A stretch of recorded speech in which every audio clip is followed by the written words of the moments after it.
Well, hello, hello, hello, ladies. How are you?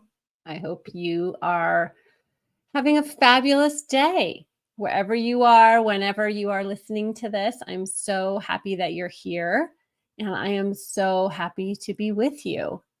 I am getting over a cold. I've had it for like a week now, and I just get so annoyed at colds. So I was just at that annoyed part. So I'm hoping my voice will hold out. I haven't been speaking all day today, so hopefully it is going to all work out, and I will sound beautiful for you. Um, because I have a very special episode for you today. I was recently speaking with a group of women and in a small group, a wisdom circle that I host once a month, and was asking them a question around like, what are some of the things that we all struggle with that you see women entrepreneurs struggle with, that you struggle with the most, and the things that are standing in between you and getting to that big goal. And one of the first things that they said to me was that organization and overwhelm was one of the top things. And I totally resonate with that. Right?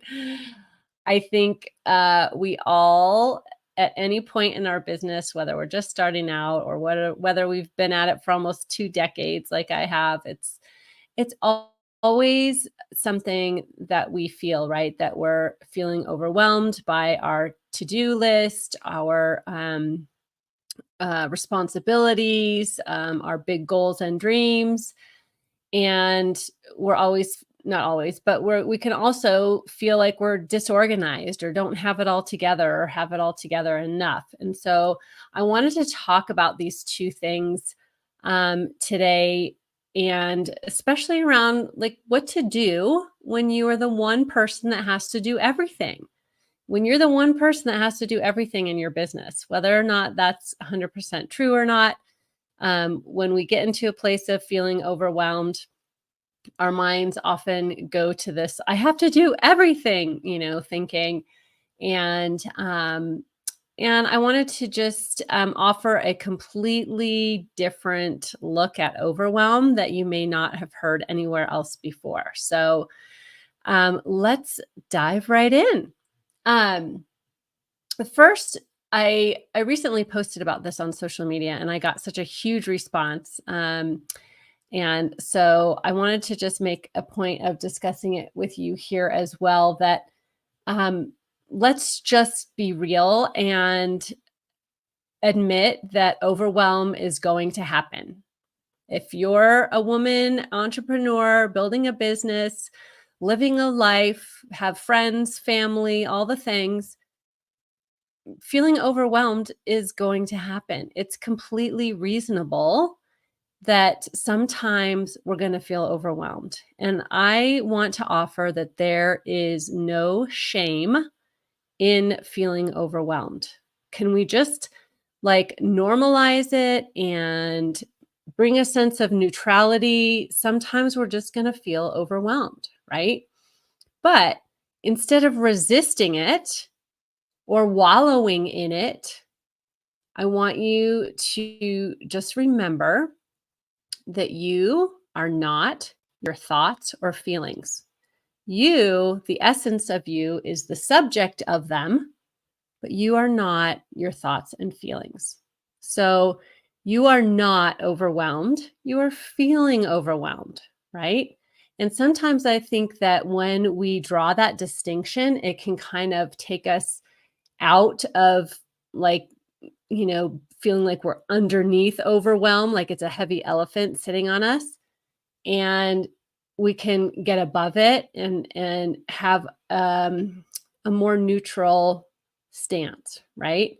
So when you realize and have awareness that you are not your thoughts and feelings, you're just the subject of them, you can get above that. And when you're feeling overwhelmed, what I like to do is have that awareness, have that realization, and put aside any resistance or any shame about it. Because you're feeling overwhelmed doesn't mean there's something wrong with you, or that you are indulging in some awful emotion, or that you are a weakling or whatever.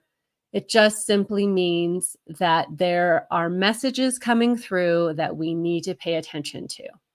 So, what I like to suggest is that you take a few minutes and sit down with your overwhelm and hear her out. Okay. What is the message that she wants to get across to you? What is she saying? And yes, she may be coming across as dramatic and extreme, and that's okay. Let's just let her be dramatic and extreme. Remember, you're not your thoughts, you're not your feelings, you're just the subject of them. And so just make a list. What are all her gripes? Make a list of everything that's overwhelming. What are her demands? List her demands, right? And for me, this can look like one of my default overwhelms is around time, right? So for me, this can look like, I don't have enough time to get all of these things done on my to-do list. I have to leave the office early and drive my kids around, and I need to create this presentation or email or social media post or whatever it is. It's going to take me more time than I have. I'm not fast at doing this. And if I don't get it done, I won't bring in new business, and the business is going to fail, and I'll be humiliated, and my husband will leave me and take my kids away from me, and I'll have to go live in a box somewhere. That's what my overwhelm often says to me. It's quite dramatic, right? But when we can get above it and just sit there and listen to the gripe and say, and take notes, then often what you'll have as a result of this practice is a roadmap to solving your overwhelm. She will lay it all out before you if you give her a listen. So, for example, if we look back to the example I gave just a moment ago, my overwhelm says, I don't have enough time to get all of this done on the to-do list. So that's the gripe, right? And so the message there is, I am putting too many things on my to-do list that I want to accomplish in a day or in an afternoon or whatever, right? I'm putting too many things on there. So I need to solve for that. I need to not be putting as many things as I have been on my to-do list, right? Okay, we can do that. We can solve that, right? The next thing, I have to leave early and drive my kids to and fro to all their things, right? So what might be an option there? Maybe I ask for help. I could ask my husband to help. I could ask my niece, who often drives our kids around to things. I could ask her, I could ask for help, right? So there is a solution that's available to me for that item. Okay, I have to create this presentation or email or post, whatever's on my mind, and it's going to take more time than I have. What is that telling me? That's telling me I'm not scheduling enough time on my calendar for these important things that I need to get done, right? So I need to be more mindful of that. Be more mindful of that. And then I'll say, oh, I'm not fast enough at doing this stuff and I don't get it done. And it won't bring in new business if I don't get it done, right? So that goes again back to, I need to devote enough time for these important things that create business, that are revenue generating activities, right? So, so you can see, if you sit down, listen to the overwhelm, what is she trying to tell me? She will lay out an entire roadmap, right? I can solve for each one of those issues that I'm feeling overwhelmed around. And then I can make those changes and learn from that and go on, right? So that's one way I like to deal with overwhelm. And when we don't resist her, but we just allow her and we invite her to have a seat and tell us what's going on, that overwhelm, the grip of that overwhelm will loosen, and it won't feel so heavy, and you will have some solutions. You will realize that you have power over this, that there are changes that you can make, and you can take better care of yourself, schedule your things better, or whatever it is. Ask for help, and that often helps me as I'm feeling overwhelmed, and I hope that helps you as well. And so, as we know, running a business, in the early years, you're probably not quite there to hire much help, right? So you will be doing all the things. And even I, having been in this almost 2 decades, am still doing most all the things. I have a great team, and I could be better at delegating to them, truth be told. but um, but as a solopreneur or someone with a small team, I always suggest my clients examine where you can simplify your business. There are so many shiny objects out there on social media, in the world, and books, in podcasts. All we're continually being told all these things that we should be doing, all these pieces of technology that we should have. But I want to suggest that the more you simplify your business and focus on the core, most important things, the less overwhelm you're going to have and the more organization that you're going to have in your business, right?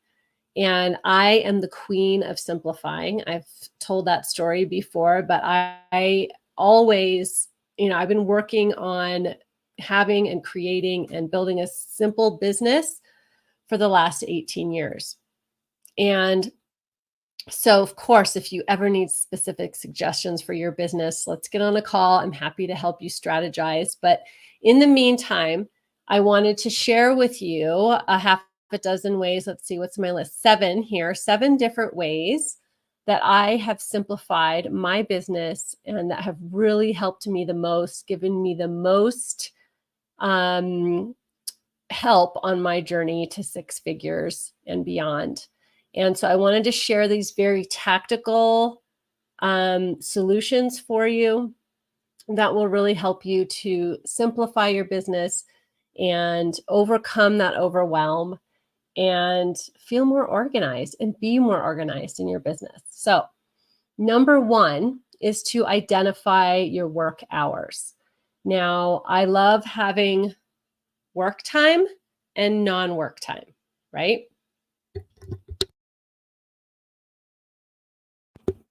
Excuse me, I had a little cough there. I think that it's so important I heard this advice long ago, and it really, really stuck with me, to really be present where you are. And that's when you're at work, be present at work. And when you're in non-work time, spending time with your family, taking care of yourself, be present where you are, right? I feel like we lose so much productivity and so much quality of our lives when we're thinking about, oh, I should be somewhere else. I should be looking at email when you really are sitting on the floor playing with your children, or I should be, writing a social media post when you're, making dinner for your family or whatever, or I should be spending more time with my family when I am thinking about that when I'm spending or in a session with a client, right? When we are present where we are, we will be so much more productive. We will create so much more quality in our relationships and quality in the tasks that we are in the work that we are doing, right? So understand what your work hours are. Set your work hours and just let them be what they are. And then you can create a business that happens within those hours, right? Because there's 100 other things we could be doing, right? But the Parkinson's rule says that the tasks always expand to the time you give them. So if you want to work 30 hours or less a week, like I do, then set that as your work hours and create a business that fits within those hours, right? So one thing that I like to suggest that's very tactical is understand what you're doing during your work hours. Spend a week or two documenting how you use your time in 15-minute increments and really look at what's happening during your work hours. Are you doing the things that only you can do? And I know we've said earlier, in the early years of our businesses, we're doing all the things. Yes. But think about, what can you automate? We have AI now, my friends. There's a lot of things we can automate, whether it's idea generation or writing quick emails or creating images. There's all different things that we can use AI and automation for. So what can you automate? What can you delegate? Yes, you might not be able to bring on a full-time staff person, but you could, have a VA for a few hours a week, or delegate to other people in your household, right? Because it's not only just about work. I find a lot of times it's things that, like driving the kids around, like asking for help around that, or doing trades with other businesses, service businesses where you need their services, right? Maybe you can do some trades, or delegate to your kids. Like, I love putting my kids to work. Sometimes they enjoy it, sometimes they don't. But I have them do things like, I have a business card scanner, right, where it scans. When I meet people and collect business cards, it will scan them and put their contact information in my database. That's something that I have my kids do, so I don't have to do that. And so I don't have piles of business cards all over with people that need to be followed up with, right? So I have them do that. What else do I have them do? Open mail, things like that. You can delegate to other people in your house. And then what can you eliminate? What are some things that you are doing that you really don't need to do? I always say to question everything. When you have spent a week or two documenting everything you're doing, just question it. Do I have to do this? And do I want to do this? And if the answer is no, then let's just get rid of it. Okay, so number 2 is to simplify your marketing. And I see this, and this is, we all fall victim to the shiny object syndrome when it comes to our marketing, right? We see all these things we should be doing or should be having, elaborate funnels and technology, and being present on 100 different social media platforms and all these things. I want you to reduce your marketing activities to 6 things that you can do with quality, with consistency, and with attractive energy, right? So you're going to have 3 things that connect you to new people. You're going to have 3 things that nurture relationships with your audience. So, for example, I connect with new people by networking in person, being active on social media. I'd love to connect with you there, by the way. And speaking or podcast guesting. Those are 3 things that connect how I connect with new people. There's 3 things that I nurture relationships with my audience doing. Hosting events. I host 2 networking events a month. And I host some online things too.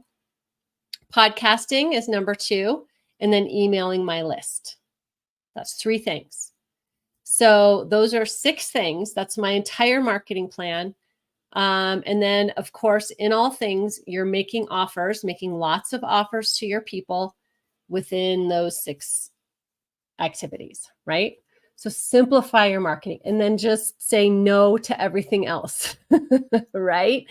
Because yes, there are 100 different things we could be doing to market our business if we were doing that, if that's all we were doing. But we've got a lot of other things on our plate. All the marketing things work. So there's no one magic marketing thing that you're missing out on. You are the magic thing that works. So wherever you show up, you're going to get business, right? I mean, really show up, right? Show up in attractive energy and meeting people, nurturing relationships, and making offers. That's all you got to do.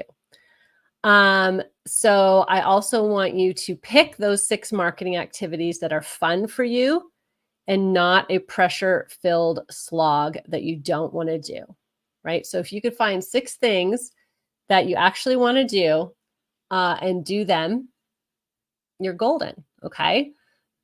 So number 3 is simplify your client experience. So what I think of this as is having checklists or like little processes for onboarding new clients, for managing your client experience, like while you're serving your client, fulfilling your obligation, your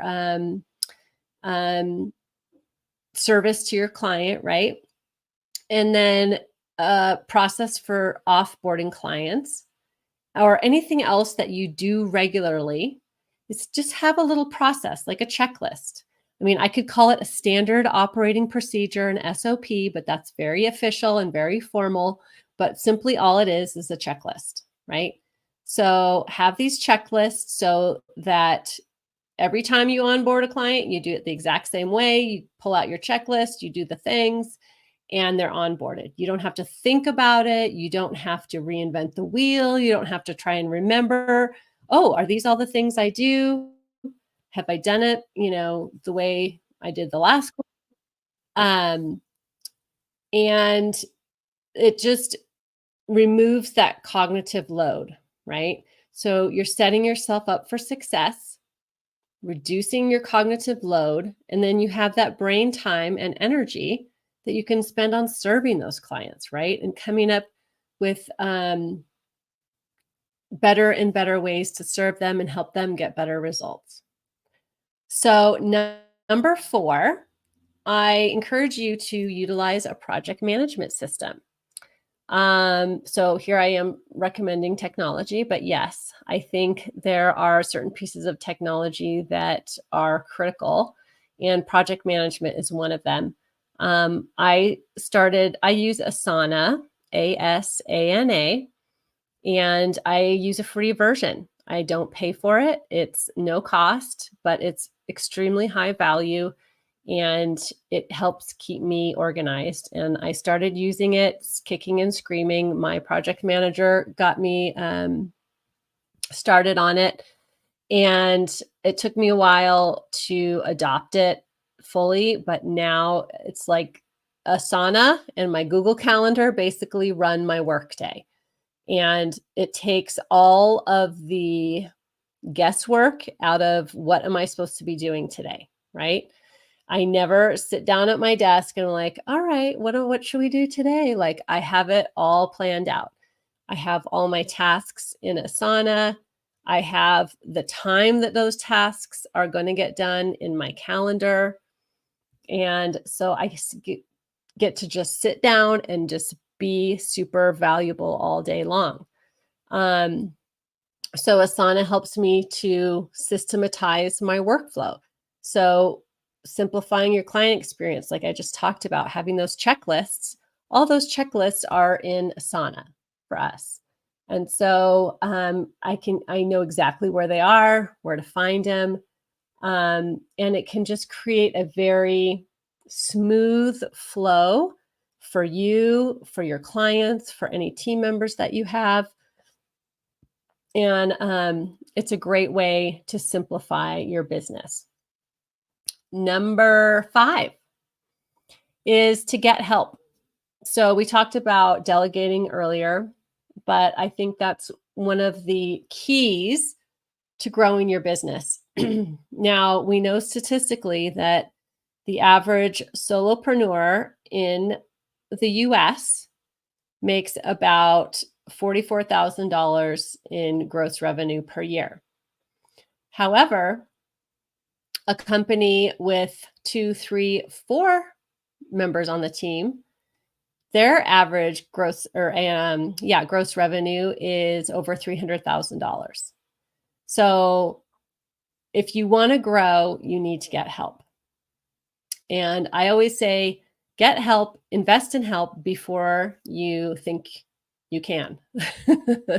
And you can start small, right? Even if it's having help for 5 hours a week, you would not believe how amazing those extra 5 hours are.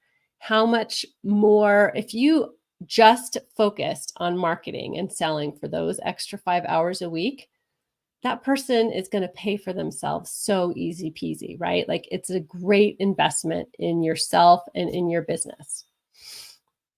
So number 6 is to group your schedule so that you reduce context switching. And so what I mean by that is, and I have recently, over the past few months, changed up my schedule because I noticed that I was doing a lot of context switching. And what I mean by that is like I would have a client and then I would have a block of time where I was supposed to write an email, and then I'd have some more clients, and then I'd have a block of time where I was, supposed to, I don't know, do follow up or go meet new people or have a networking event or something. And it was like my brain was kind of all over the place, right?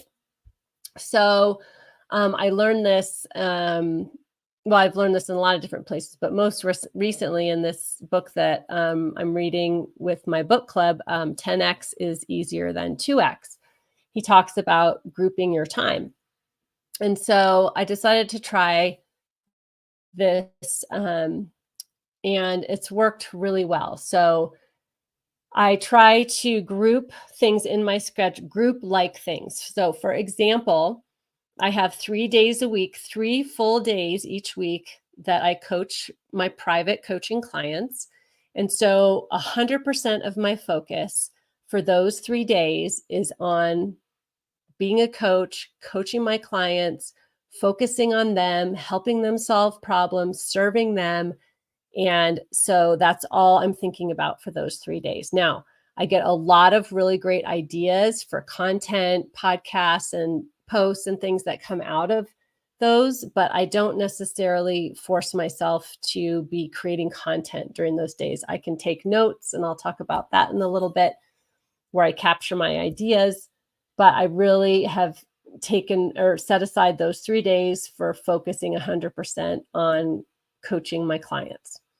And then I have 1 day a week that is my CEO/creative day, where I do lots of content creation and thinking and take time to really develop new ideas and new concepts and tools.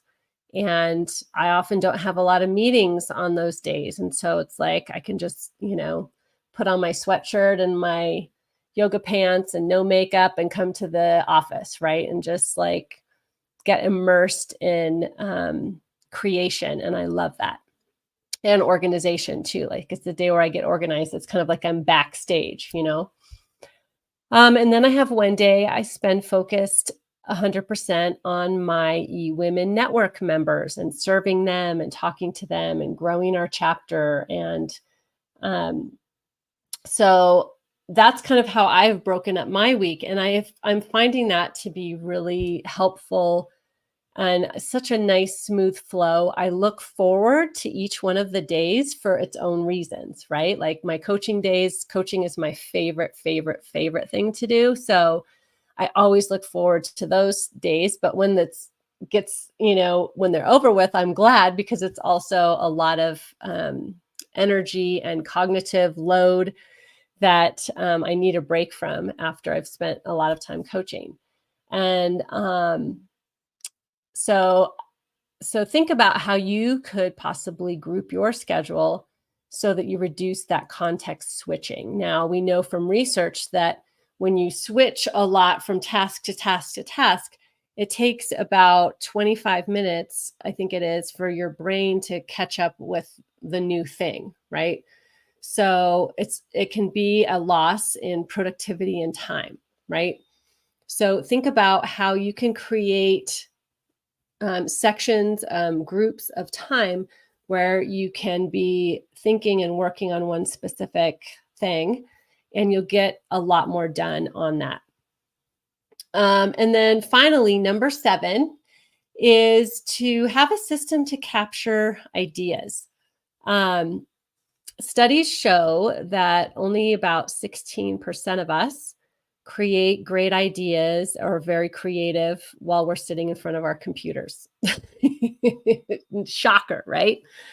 But I'd say like 99% of us, right, expect that when we sit down in front of that computer, in front of that blinking cursor, that these amazing ideas are going to come to us. But I don't know about you, but most of my ideas happen when I'm driving, when I'm cooking, when I'm taking a shower, like not in front of the computer. And so that's just natural and it's completely fine. Like we don't have to expect ourselves and our brains to be completely creative when we're sitting in front of a screen. Um, so what I would encourage you though is to work within that, right? Like when your best ideas come to you. So have a system to capture those ideas on the go. And it's so funny because I'll always think, oh, I'll remember that. I'll remember that. And then later on, I'm like, oh my gosh, I totally forgot this really great idea and I can't recall it. And I get so frustrated with myself. But so I force myself now to capture those ideas because they are coming to me for a reason and they're always going to come to me at places and times when I'm not sitting in front of a computer. So I just know that about myself. So I use the Notes app in my phone. I have an iPhone, so I use the Notes app where I'll take notes in there. I also use an app called Evernote, which I've used for probably 10 years now. I used to do a lot of research and writing for clients, and I started using it when I was doing a lot of research, but I still use it extensively now to capture ideas. I can use it on my phone. It syncs to the Evernote on my desktop. And so I always have plenty of ideas that I've captured for content creation and business planning and podcast ideas, thought leadership, where I'm developing new tools and concepts for you. So I capture all of that in there. So when it's time for me to write a post or create a podcast or, really develop these ideas, I just go into my Evernote and they're all right there and I can develop them from there. And so that helps me to be more organized. And then also to spend a lot less time sitting in front of a blank screen at the computer with nothing coming to me, right? So, so I hope those 7 ideas to become more organized will help you on your entrepreneurial journey and to help prevent that overwhelm. Being an entrepreneur for 18 years, I've become very skilled at realizing what's absolutely necessary in building a business and what is not, because there's a lot of distraction out there, right? And not to say I don't get distracted, I definitely do. But I have developed or devoted my life and my career to creating a simple, elegant business that I can do and grow in 30 hours or less a week while my kids are in school. And that's what I love to help my clients do as well. So I would love to support you in this. If you'd like me to help you create a simple business or a more simple business that can fit into the hours that you want it to, and that you can grow to 6 figures or more and serve more clients and have a greater impact, I would love to help you and help you strategize, create a plan. I know that this is a challenge for so many of us.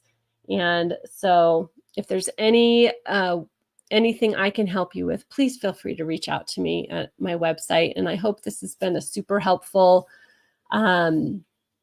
episode for you and helps you to simplify and be less overwhelmed and feel a little bit more organized. I would love to invite you to visit my website, melissamkellogg.com, and you're always welcome to book a call with me. And I would love to strategize. Well, I hope you have a fabulous rest of your day. And I thank you so much for being here, and I'll see you again real soon. Take care. Bye.